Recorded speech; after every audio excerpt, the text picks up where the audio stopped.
The hum of the diesel engine is the sound of my life. It's a deep, vibrating drone that gets into your bones after a while, becomes a part of you. This particular stretch of I-80 through Nebraska is a special kind of monotonous. The cornfields are just endless, dark seas under a sky so big it feels like it could swallow you whole. The only light comes from my own high beams, cutting a lonely path through the blackness. My rig, a Freightliner Cascadia I've nicknamed Betsy, is my home, my office, my whole world for weeks at a time. This run was simple, mundane even, a load of machine parts from Chicago to Salt Lake City, nothing special. I'd done it a dozen times before. I'd stopped for a greasy spoon dinner at a truck stop outside of Omaha, fueled up, and checked my straps. The coffee in my thermos was already starting to taste like burnt metal, but it was hot and it was caffeine. That's all that mattered. The dispatcher's voice had been a dry crackle over the radio a few hours back, nothing but logistics and deadlines. I was making good time, ahead of schedule even. The solitude never bothered me much. I'm not a talker. I prefer the company of my own thoughts and the endless, unspooling ribbon of asphalt to the forced chatter of a CB radio full of voices I don't know. On the passenger seat, next to a crumpled map and an empty bag of chips, was the pager. It's an old Motorola, a brick of gray plastic and a tiny green screen. It was my old man's. He drove these same roads for 40 years, his hands on a wheel just like this one, his eyes squinting against the same setting sun. When he passed, it was one of the few things I kept. It doesn't work, of course, not in the conventional sense. The networks that supported these things have been dead for years. It's a relic, a paperweight. But I keep a battery in it, a silly sentiment, I guess. I remember him showing it to me when I was a kid, how it was a miracle of technology. He'd get a page with a phone number, have to pull over at a payphone to call back. It connected him to the world, to us, in a way that felt like magic back then. Now, it's just a piece of junk, but it's his piece of junk. Sometimes, I'd just hold it, feeling the weight of it in my hand, and it was like a tiny piece of him was still riding shotgun with me on these long, lonely hauls. The night was quiet, just the wind whistling past the mirrors and the constant, reassuring drone of the engine. I had the satellite radio on low, some classic rock station playing songs my dad probably listened to. The lights of other towns twinkled in the distance, little islands of life in the vast, dark farmland. I passed a few other trucks, their running lights like distant constellations moving in the opposite direction. We'd flash our brights in silent, professional greeting to ships passing in the night. I was thinking about nothing in particular, the price of diesel, the weird ache in my lower back, whether I'd hit that way station outside of Grand Island before it closed. My mind was in that numb, autopilot state you get into after 6 hours on the road. The landscape was a flat, featureless void. This is the part of the country where you can truly feel alone. The cell signal on my phone had flickered and died an hour ago. No matter, I wasn't expecting any calls. It was in one of these deep, thoughtless moments that the pager went off. A sharp, insistent beep beep beep that cut through the rock music and the engine hummed like a shard of glass. My heart jumped into my throat. I actually swerved, just a little, the tires barking a protest against the asphalt. I fumbled for the thing, my mind racing. It was impossible. It had to be a malfunction, a dying battery sending out a last, pathetic signal. I picked it up. The little green screen was lit up, displaying a line of text. My blood ran cold. It wasn't a phone number. It was a message, just like it had been a dozen times before in the deepest, most remote parts of my roots. The words were seared into my brain by now. I read them again, the familiar dread coiling in my gut. Help. We are underwater, and below it, a string of numbers, coordinates. I'd gotten the first one about 2 years ago, on a run through the backwoods of West Virginia. I'd written it off as a ghost signal, some weird atmospheric bounce, a prank from a bygone era somehow bleeding into the present. I'd shown it to a waitress at a diner, who'd just shrugged and said the mountains did strange things to signals. It was easy to dismiss. But then it happened again, in the empty deserts of Arizona and the dense forests of Maine, always in the dead zones, always the same desperate message. I tried to ignore it. I'm a practical man. I deal with tangible things, load weights, fuel efficiency, logbooks. I don't deal with ghosts, but curiosity is a persistent itch. One rainy afternoon, holed up at a truck stop in Oregon, I'd finally plugged the coordinates from the last message into my laptop. The map had zoomed in on a small, kidney-shaped lake in upstate New York called Silver Lake. A search of the local news archives brought up a single, brief article from November 1987. A flatbed truck carrying a load of timber had lost its brakes on a steep, icy descent near the lake.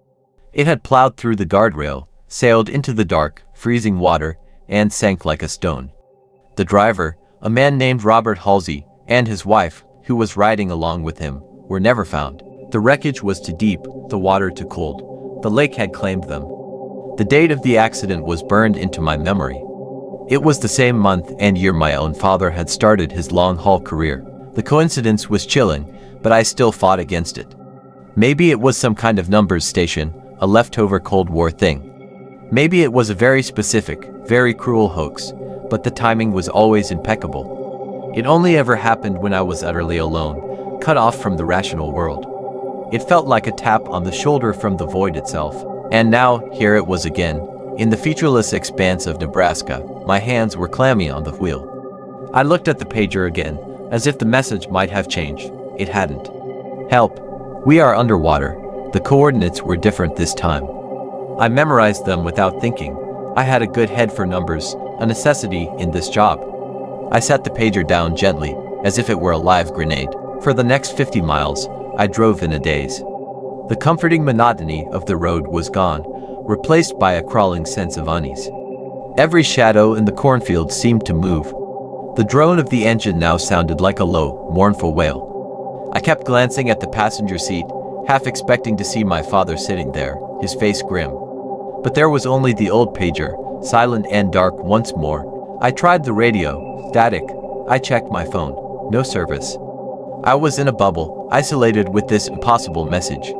The rational part of my brain was screaming at me to keep driving, to get to Salt Lake, to forget this ever happened. But a deeper, more primal part was being pulled, like a fish on a line.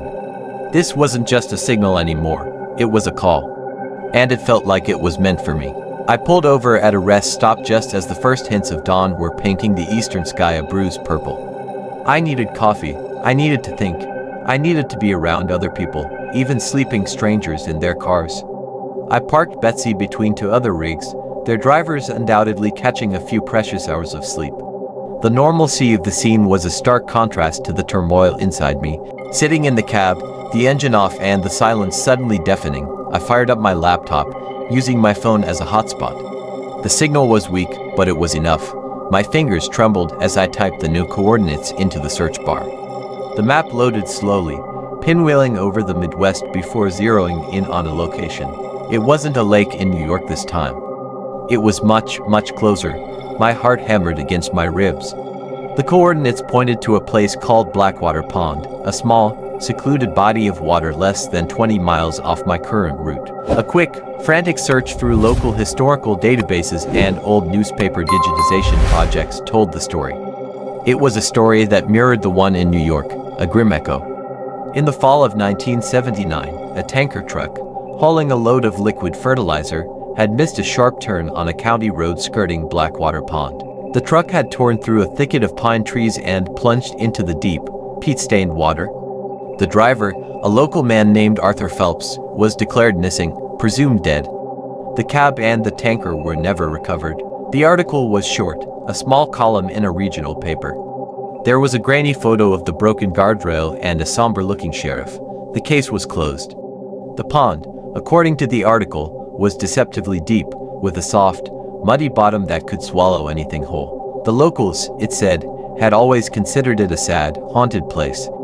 Reading those words on the flickering screen in my dark cab, I felt a chill that had nothing to do with the cool morning air. This was no longer a coincidence. This was a pattern.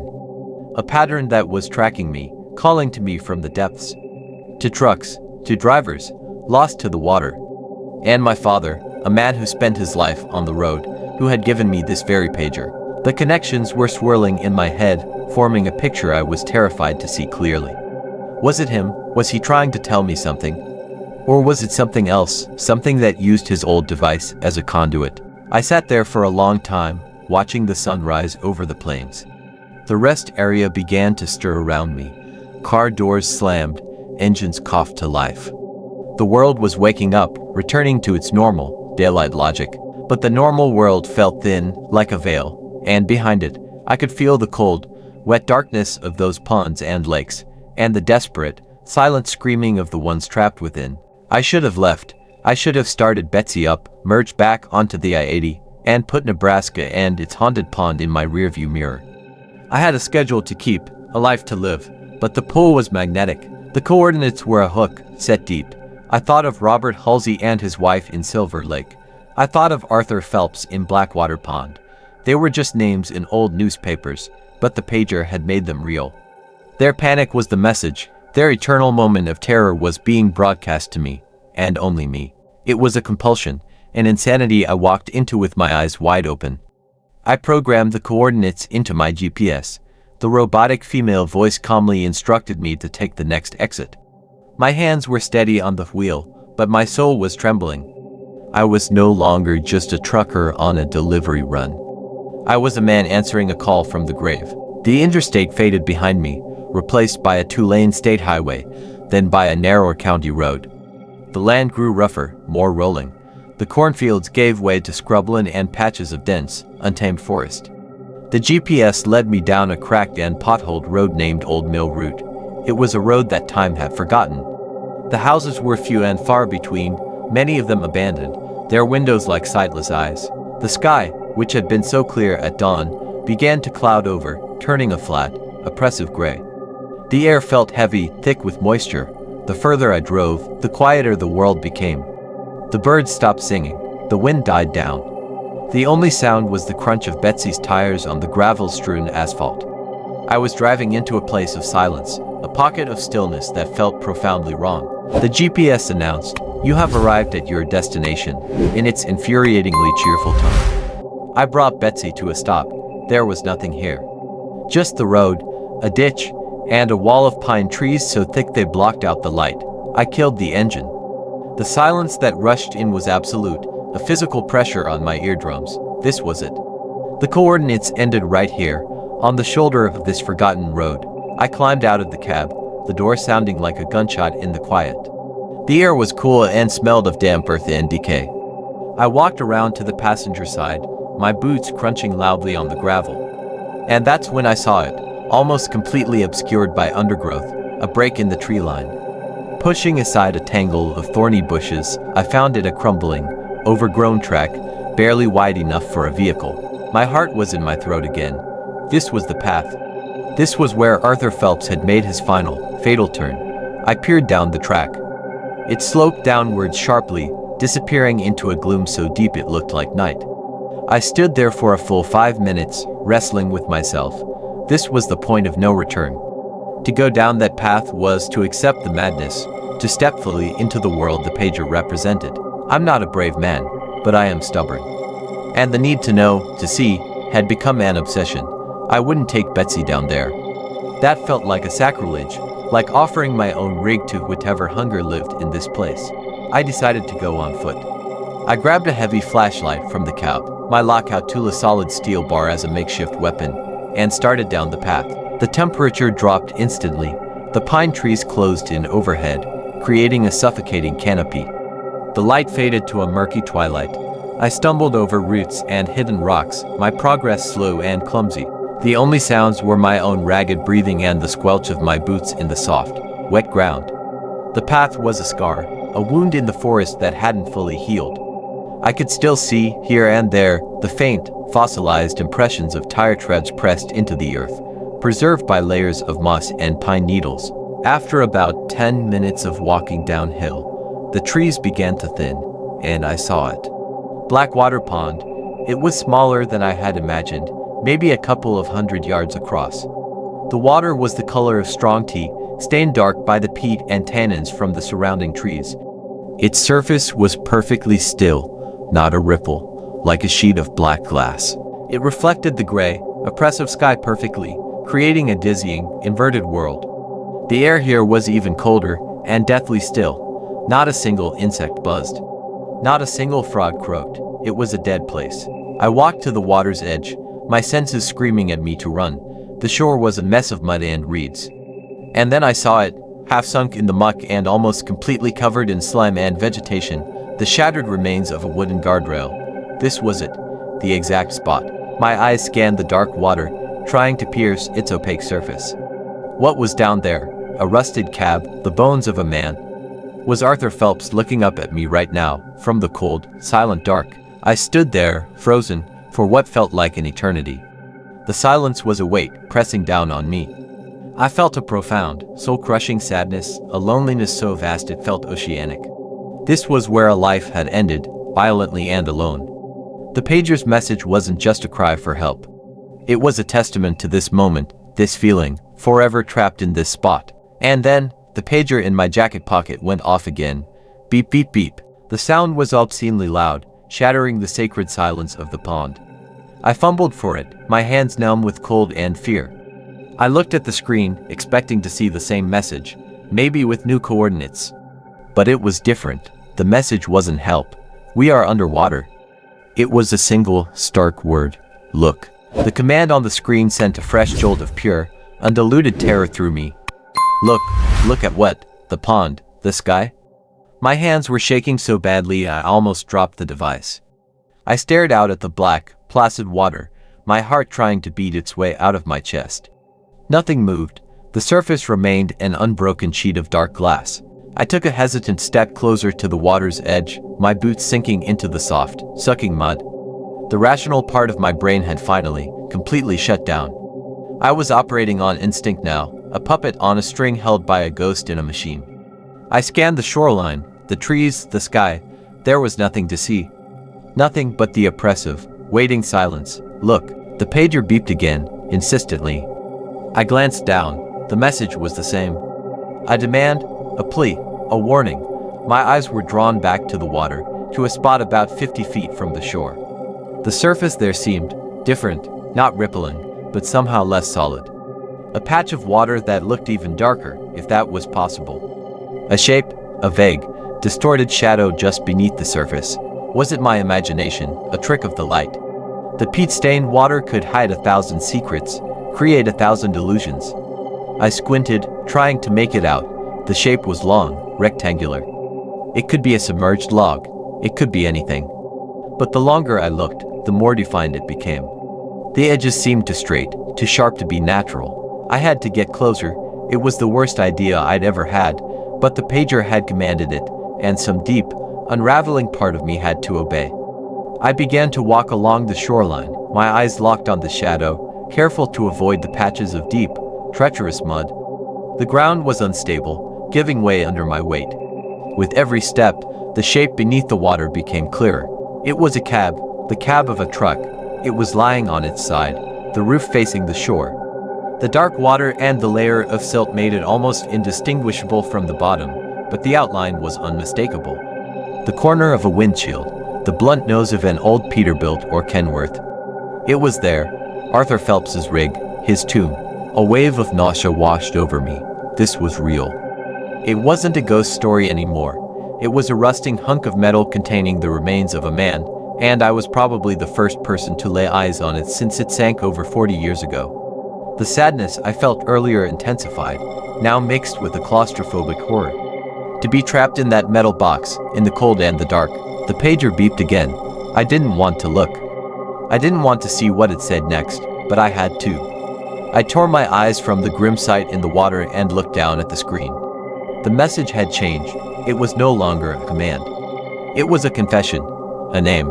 It's me, Arthur. I stumbled backward, my breath catching in my throat. This wasn't a general cry for help anymore. This was a direct communication. He knew I was here. He was talking to me. The pager felt hot in my hand, alive with a malevolent energy. I looked from the screen to the submerged cab and back again. This was impossible. This was insanity. And then, the water moved. It wasn't a ripple. It was a swell, a slow, gelatinous heaving of the water's surface directly above the sunken cab. The black water bulged upwards, as if something immense was pushing from below. The silent pond began to churn, bubbles of foul-smelling gas erupting and popping on the surface. A low, gurgling groan echoed across the pond, a sound of twisting metal and shifting mud. I was frozen in place, paralyzed by a fear so primal it stripped me of all thought. The shadow of the cab was rising. I could see more of it now: the door, the handle, the side mirror. It was coated in a thick, shaggy carpet of algae and slime, but it was undeniably rising from the depths. The water around it began to boil, thick with disturbed sediment. This wasn't a retrieval. This wasn't a peaceful uncovering. This was an emergence. Something was forcing its way out of the mud, out of the water, and into my world. The pager in my hand was now burning hot, the screen flickering wildly, displaying a rapid, chaotic stream of text. Help US, look, help me Arthur, help, we are underwater, help. The cab broke the surface with a sound like a dying beast gasping for air. Water cascaded off its slime-covered roof. It was tilted at a sickening angle, the passenger side door facing the sky. The windows were a murky, opaque black, caked with decades of filth. I could see the ghost of its old paint job, the faint outline of a company logo. And then, the passenger side window began to clear. It wasn't water running off it. It was as if an invisible hand was wiping the grime from the inside of the glass. A circle of clarity appeared, and in that circle, a face pressed against the window. It was a man's face, bloated and pale from its long submersion. The skin had a waxy, softened look. The eyes were wide open, milky and sightless. The mouth was stretched in a silent, desperate scream. It was a face frozen in the final, terror-filled moment of life. Arthur Phelps. He was looking at me. Those clouded, dead eyes were fixed directly on me. A silent plea from across the chasm of death. A hand, pale and swollen, rose slowly and pressed against the glass from the inside, fingers splayed. A final, futile attempt to push his way out. I couldn't breathe. I couldn't scream. I could only stare back, locked in that horrific gaze. The pager in my hand gave one last, searingly hot pulse, and then the screen went dead. The stream of messages stopped. The only sound was the water sloshing against the resurrected cab. The cab began to move, not sinking, but turning, slowly, deliberately, in the water. The driver's side door was now facing me. With a rusty, shrieking groan that tore through the silence, the door began to open. It moved inch by inch, fighting against the weight of the water and time. Dark, peaty water poured out from the opening. I didn't wait to see what was inside. The spell was broken. A raw, animalistic scream finally tore itself from my throat. I turned and ran. I crashed back up the overgrown path, thorns tearing at my clothes, branches whipping my face. I didn't look back. I ran as I have never run before, driven by a terror that emptied my mind of everything except the need to escape. I burst out of the tree line and onto the road, stumbling and gasping for air. Betsy stood there, a beautiful, solid, real-world sight. I scrambled into the cab, my hands shaking so violently I could barely get the key into the ignition. The engine roared to life, a glorious, human sound. I didn't bother with a three-point turn. I threw her into reverse, spun the wheel, and slammed into drive, my tires spitting gravel and mud. I didn't look in the rearview mirror until I was a mile down the road. The forest was just a dark smudge behind me. Nothing followed. I drove like a man possessed, pushing Betsy hard, putting as much distance between me and Blackwater Pond as humanly possible. It was only when I merged back onto the familiar, blessedly boring I-80 that I allowed myself to slow down, my entire body trembling with adrenaline and shock. I never finished that run to Salt Lake City. I called my dispatcher from the next town, my voice still unsteady, and told him I was sick, that there was a family emergency, that I had to park the rig. I made up a lie that was more believable than the truth. He was annoyed, but he relented. I found a motel, a cheap, anonymous place with bright lights and cable TV. I needed the noise. I needed the mundane, tacky normalcy of it. I sat on the edge of the bed for hours, just staring at the wall. The image of that face in the window was burned onto the back of my eyelids. Every time I closed my eyes, I saw it. The silent scream, the milky, pleading eyes. The hand pressed against the glass. I took the pager out of my pocket. It was cool to the touch now, inert, a dead piece of plastic. I wanted to smash it, to throw it in a river, to be rid of it forever. But I didn't. I couldn't. Because I understood something now. It wasn't a curse, not exactly. It was a burden, a duty. My father, a man of the road, had passed it to me. Maybe he'd received these messages too, And that was why he was always so quiet, so haunted in his own way. These drivers, these lost souls, they weren't trying to harm me, they were trapped. They were under the water, and they were alone, and the pager was the only lifeline they had left in the world, and I was the only one who could hear it. I still drive, it's all I know how to do. But I'm a different man now. The hum of the diesel engine is no longer just the sound of my life, it's the sound of a vigil. The pager sits on the passenger seat, its silent screen a constant, grim reminder. I drive the lonely routes, the forgotten roads, the places where the cell signal dies.